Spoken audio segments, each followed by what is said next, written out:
I take offense to the chairman pointing out that all CEOs are corrupt because they're millionaires. You know, if you make a lot of money, you're corrupt. It's bothering to me because, Mr. Chairman, you yourself have been very successful. Rightfully so. Glad you have been. You've been in office for 28 years, and you and your wife have immersed a wealth of over $8 million. Did mention my name, I think. And I think you got an all-time record here. You've made more misstatements in a shorter period of time than I have ever heard. Please correct me. Well, if I'm worth $8 million, excuse me. It's all public. Excuse me. Yeah, go ahead. All right? Excuse me. Yes, sir. If I'm worth $8 million, that's good news to me. I'm not aware of it. That's a lie. All right? Number two. Part of public records. You're probably looking at some phony right-wing internet stuff. It ain't true.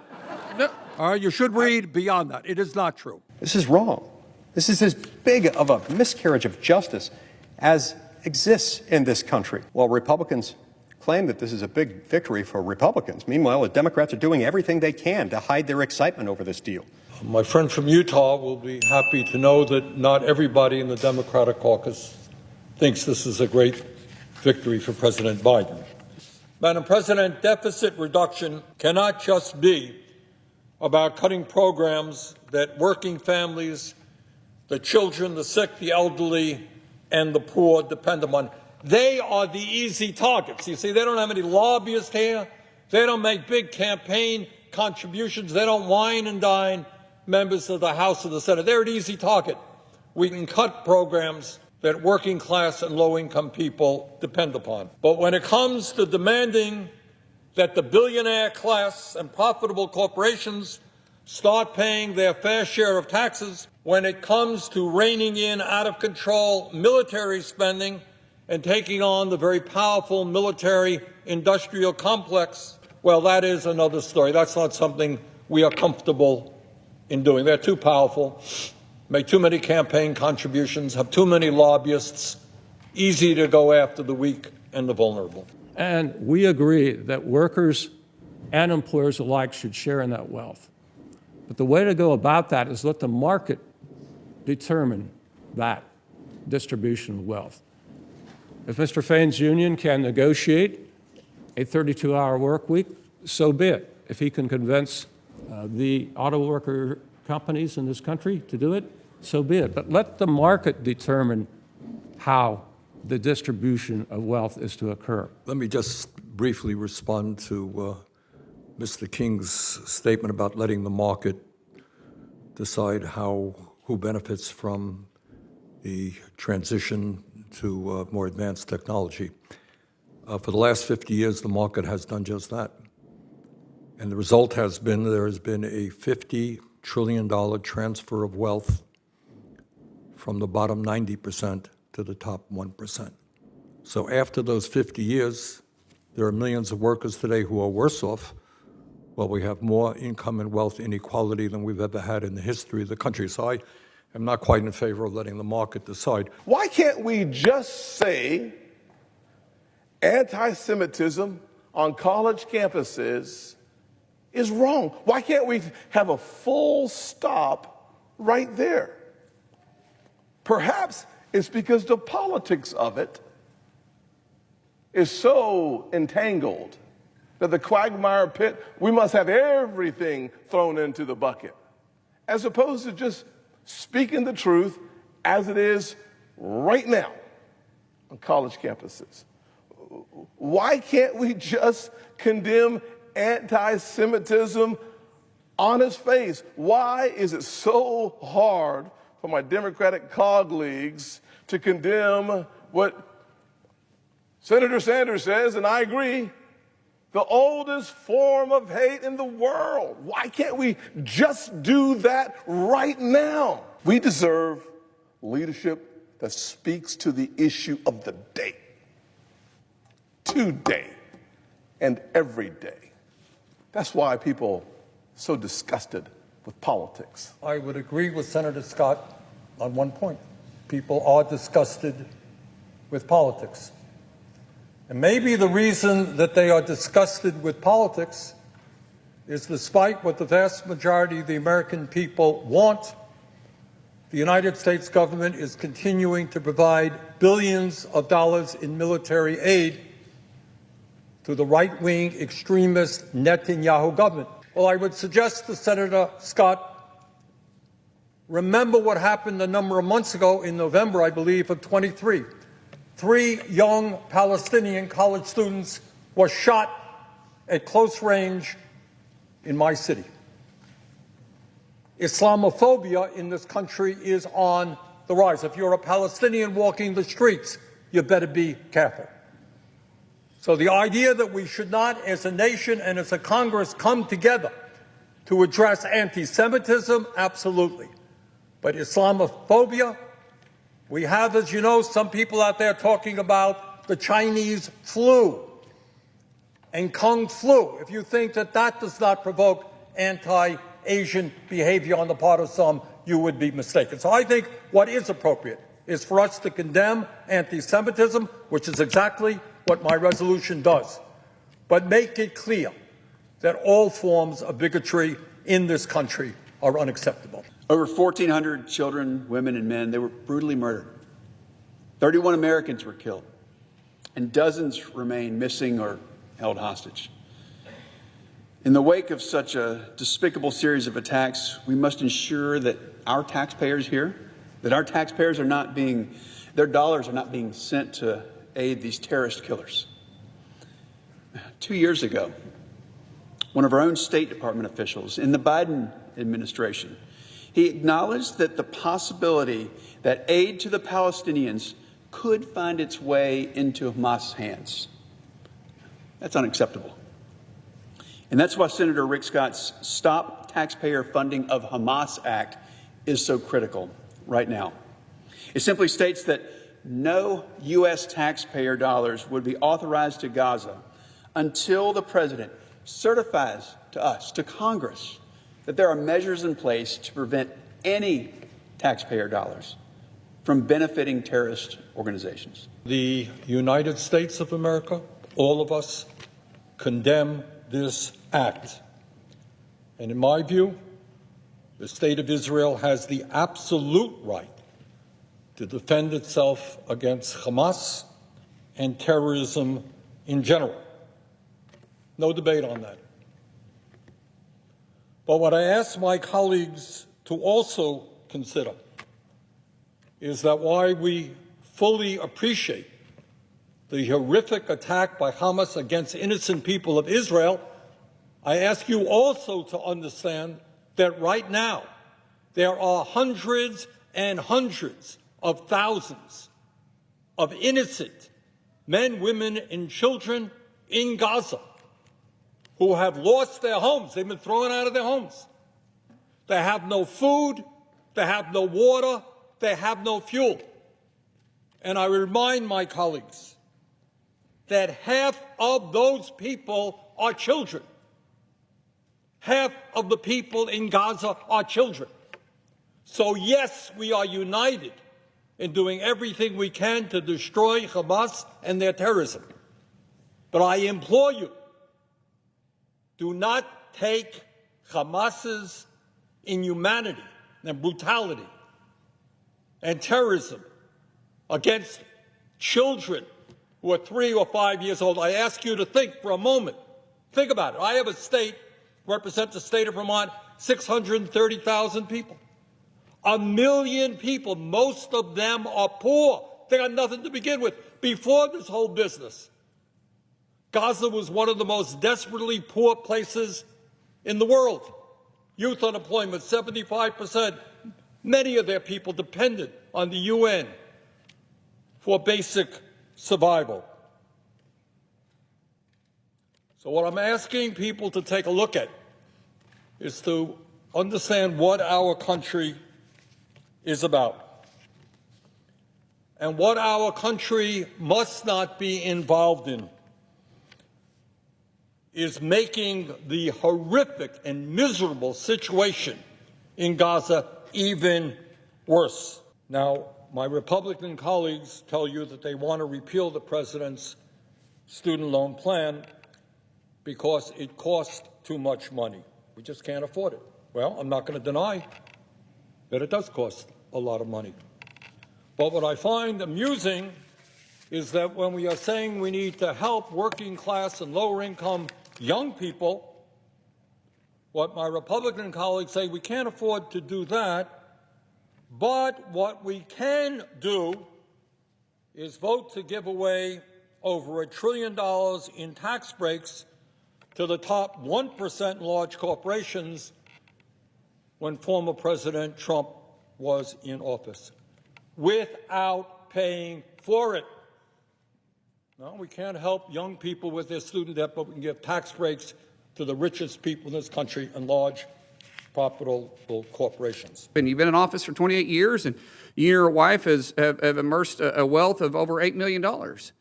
And in fact, your quote on being wealthy and being a millionaire was, well, if you write a bestseller, you can be a millionaire too. If you can be a millionaire, why can't Mr. Schultz and other CEOs be millionaires and be honest too? If that's the case, then why is it that Mr. Schultz, who actually creates jobs and a bestseller of a book isn't creating any jobs? Why is it that he's corrupt and you're not?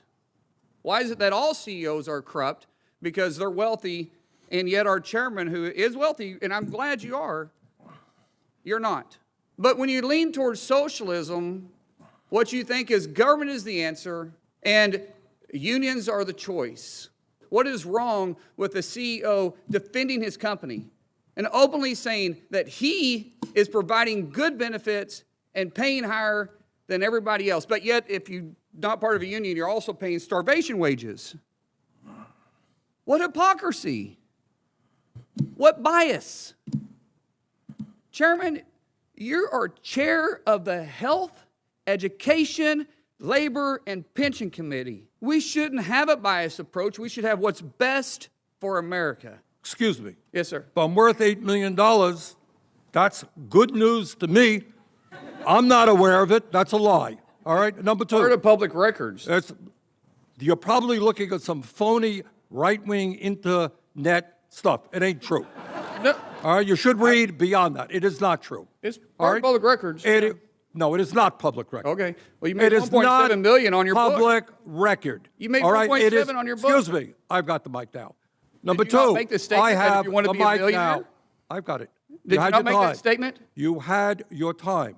Okay. All right? You're not telling the truth. Second of all, you got no evidence that I have ever said that all CEOs are corrupt. I have never, ever said that. Probably not all, but every time you talk probably about not, CEOs, then you do shouldn't say that. say it.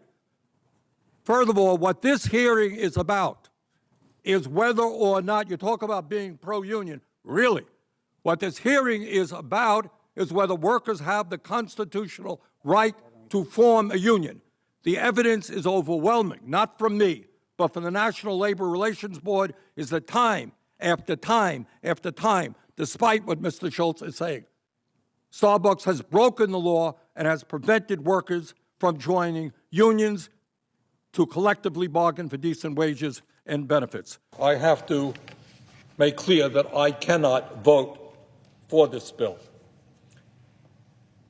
Madam President, at a time of massive wealth and income inequality, at a time when the people on top have never had it so good, while the middle class shrinks and millions of working class families live in desperation, I cannot in good conscience vote for a bill that takes vital nutrition assistance away from women, infants, children, and seniors, while refusing to ask billionaires to start paying their fair share of taxes. So again, not as bad by any means as the bill passed in the House. This bill will cut nutrition programs for kids and the elderly, and yet the billionaires continue to laugh all the way to the bank. They don't have to pay a nickel more in taxes. I cannot in good conscience vote for a bill that makes it harder for working families to afford the outrageously high price of child care, housing, and health care, while making it easier for the wealthiest people and most profitable corporations in America to cheat on their taxes. No great secret that the people on top and the large corporations with all their lawyers and accountants, they know how to avoid their fair share of taxes. Last year, we took a step forward to put money into the IRS to address that. This bill makes cuts in that effort. Madam President, at a time when climate change is by far the most existential threat that this country has perhaps, and this world, have ever faced, I cannot in good conscience vote for a bill that makes it easier for fossil fuel companies to pollute and destroy the planet by fast-tracking the disastrous Mountain Valley Pipeline. When the future of the world and the lives of our kids and grandchildren is literally at stake, we must have the courage to stand up to the fossil fuel industry and tell them and the politicians they sponsor that the future of this planet is more important than their short-term profits. Madam President, at a time when we spend more on the military than the next 10 nations combined, I cannot in good conscience vote for a bill that increases funding for the bloated Pentagon and large defense contractors who continue to make huge profits by fleecing American taxpayers with impunity. The fact of the matter is, Madam President, that in my judgment, this bill is totally unnecessary. The President of the United States has the authority and the ability to eliminate the debt ceiling today by invoking the 14th Amendment. I look forward to the day when he exercises that authority and puts an end once and for all to the outrageous actions of the extreme right wing to hold our entire economy hostage in order to get what they want. Many of the families, and again, these are people thrown out of their homes. They don't know where they're going. They don't know who will accept them. They don't know if they're ever going back to their homes. And they're poor to begin with. And do we really want to deny those people aid from the UN and other agencies to feed the children, to provide water for them? Is that really what we are about? So, of course, it goes without saying that we have got to do everything that we can to make sure that not one nickel goes to the murderous Hamas organization. But at the same time, we have got to stand with the innocent women and children in Palestine who are suffering today and are facing an almost unprecedented modern humanitarian disaster. So, Madam President, today, in the midst of this crisis, U.S. and UN assistance in Gaza is aimed squarely at addressing the basic needs of the Palestinian people, including humanitarian aid and water and health programs. The U.S. and the UN go to great lengths to ensure that aid gets to the people who need it and is not diverted, as do trusted partners like Catholic Relief Services. The Israeli government itself recognizes the importance of this UN humanitarian aid and has long supported it. Today, in the midst of this horrific crisis, the United States and the international community are working to secure humanitarian access, and what media reports I have seen recently, we may be making some progress in that, so that the UN can get food and water and fuel and medicine to the 1 million or more people in Gaza who need essential supplies. That should be our focus. There are people now facing hunger.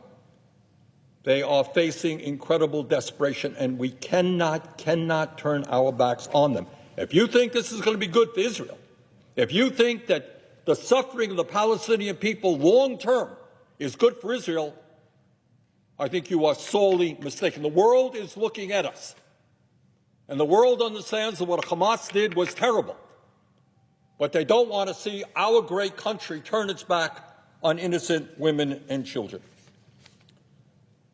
That, in my view, is not what this country is about. This is a tough issue. There have been 4 wars there in the last 15 years, and ain't going to be solved tomorrow. But while we do our best to support Israel and destroy Hamas, please, let us not turn our back on the suffering people in Gaza. This is not what we should be doing, not what Congress should be doing, and therefore I object. Mr. President, in the first 48 hours following the October 7th Hamas terror attack on Israel, violent language and threats against the Jewish community and Israel increased by over 488%. This hatred is spreading like wildfire on college campuses around the nation, turning our so-called elite academic institutions into cesspools of harassment and violence pointed toward Jewish students. Any student who advocates for murder and sympathizes with terrorists should be expelled. Any university that allows itself to become a megaphone for hatred should lose every single dime of their federal funding. Any college administrator who refuses to stamp out violent bigotry should lose their job. The American people, and especially our Jewish brothers and sisters, deserve our moral clarity on this issue. Let us all send a very clear message to our Jewish students and to those who oppose them.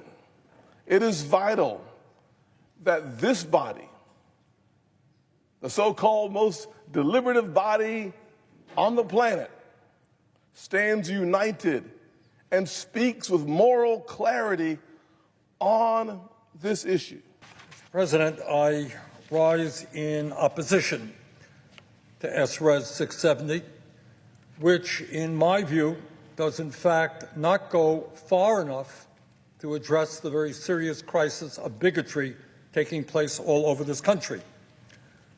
Let me be very clear. Anti-Semitism is a vile and disgusting form of bigotry that has existed for hundreds, if not thousands of years, and in the last century resulted in the deaths of at least 6 million people, including some in my own family.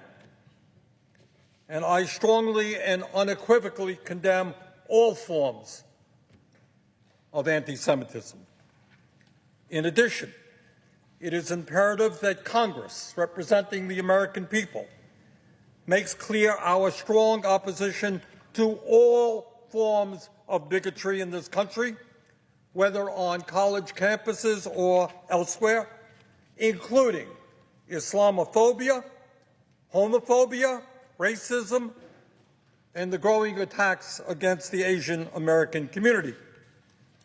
Our goal must be to bring people together as one nation, regardless of our religion, regardless of where we were born, regardless of the color of our skin. And the resolution that I am offering, which I hope will be accepted, makes that abundantly clear. No to anti-Semitism, no to Islamophobia, no to all forms of racism and bigotry. And, Mr. President, as we do our best to combat racism and all of its ugly manifestations, we must also hold our heads high and with pride as we honor the First Amendment to our Constitution, brilliantly developed by the founders of this country. And let me simply read, because some may have forgotten, what the First Amendment says. And I quote, "Congress shall make no law respecting an establishment of religion or prohibiting the free exercise thereof, or abridging the freedom of speech or of the press, or the right of the people peaceably to assemble and to petition the government for a redress of grievances, end of quote. That, Mr. President, is what a free country is about. The right to disagree with government and the right to protest. And those are rights that every member of Congress should respect, no matter what one's political point of view may be. Mr. President, I happen to believe that protesting injustice is part of the American tradition, going back to the very founders of this country, and has played a fundamental role in recent decades in the fight to overcome racism, sexism, homophobia, and other forms of discrimination. I would remind my colleagues, for example, that the success of the civil rights movement was due in large part to sit-ins and occupations where young black and white Americans bravely took up space in private businesses, demanding an end to the racial discrimination and segregation that existed at that time. I would also remind my colleagues that during the Vietnam War, students and millions of other Americans, including myself, joined peaceful demonstrations demanding an end to that war.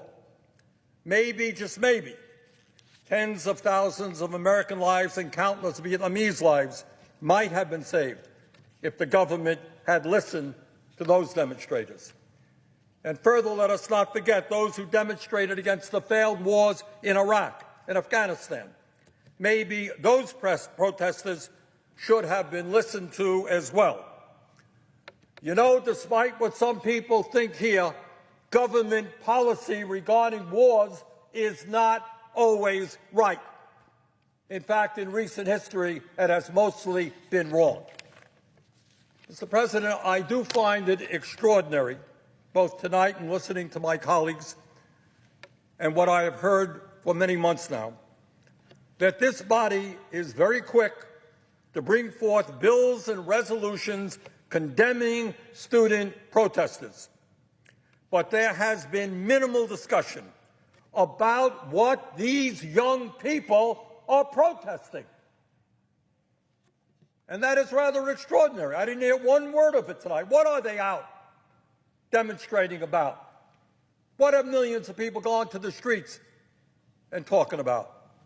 So let me take this opportunity to do just that. We all know, as has been stated correctly this evening, that on October 7, 2023, Hamas, a terrorist organization, began this war with an attack on Israel that killed 1,200 innocent men, women, and children, and took over 200 people captive, many of whom are still in captivity tonight. I think all of us believe, and I know that all of us believe, that this horrific attack must be unequivocally condemned. And I believe that all of us understand that Israel had the right to defend itself against Hamas.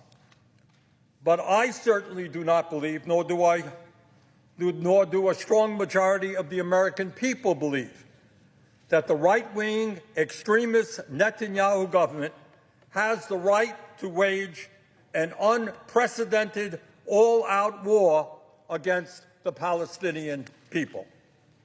And what these protests are largely about, and what public opinion is showing, is outrage that since October 7th, the Netanyahu government has killed more than 34,000 Palestinians and injured more than 78,000, 70% of whom are women and children.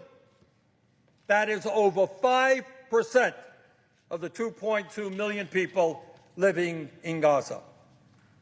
And that, Mr. President, is what the vast majority of people in this country who are protesting are talking about.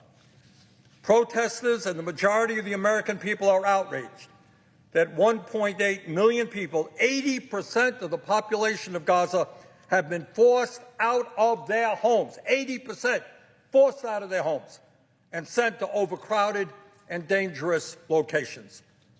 Protesters and the American people in general are deeply concerned about the destruction of over 200,000 housing units, destroyed, leaving more than 1 million people in Gaza homeless. The American people and protesters are deeply worried, concerned about what happens to these people in the future. They got no home. Where do they go? How do they live? The American people and protesters are outraged that the civilian infrastructure of Gaza has been devastated, with approximately 60% of water and sanitation facilities damaged or destroyed, and electricity almost entirely shut off. Raw waste is now seeping into the streets throughout Gaza because their wastewater systems have been destroyed. The American people and American doctors I have talked to who were in Gaza are shocked that the healthcare system of Gaza has been systematically destroyed, with 26 hospitals knocked out of service and more than 400 healthcare workers killed. And Mr. President, when we talk about college campuses, and I understand that is the discussion here tonight, I want everyone to know that there are no protests on the college campuses in Gaza. Nobody is feeling discomfort. You know why? Because every one of the 12 universities in Gaza has been bombed and destroyed. And as we speak, against explicit and repeated warnings from President Biden, Israel is attacking Rafah, where over 1 million Palestinians have sought refuge. And that situation will only accelerate the crisis that Mrs. McCain and others in the humanitarian world have talked about, and that is famine is imminent in Gaza, and God knows how many children are already dying of malnutrition. Mr. President, the fact of the matter is that some 67% of Americans, according to recent polls, support the United States calling for a ceasefire, and 60% oppose sending more weapons to Israel. And that's what the protesters are talking about. They are asking why it is we are complicit in the humanitarian disaster taking place in Gaza. And why? Well, we got hundreds of thousands of people homeless throughout this country. We're giving $20 billion more to the right-wing extremist Netanyahu government.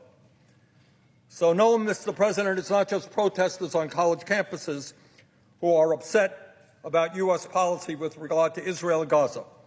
Increasingly, American people want an end to U.S. complicity in the humanitarian disaster that is unfolding there.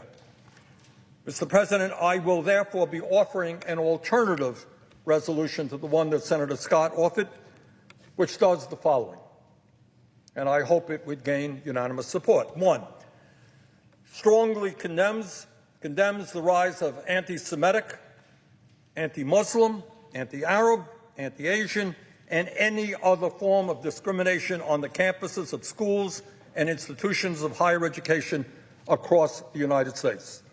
So it does what Senator Scott proposes, but it does more. Number two, strongly affirms Congress's support for the First Amendment to the Constitution and freedom of speech and dissent. Three, strongly supports the right of students and all Americans to peacefully protest. Four, urges the Department of Education to take necessary actions to ensure that schools and institutions of higher education are complying with Title VI of the Civil Rights Act of 1964 to provide all students, including students who are or perceived to be Jewish, Israeli, Muslim, Arab, or Palestinian, a school environment free from discrimination based on race, religion, color, or national origin. And lastly, strongly urges school leaders, college administrators, and local, state, and federal leaders to take all necessary steps to protect students' safety and civil rights, including their right to peacefully assemble and protest. Therefore, I object to this resolution. The objection is heard. Mr. President, The senator from South Carolina. reserving the right to object. No? Let me just respond to my good friend on the other side of the ocean and this aisle.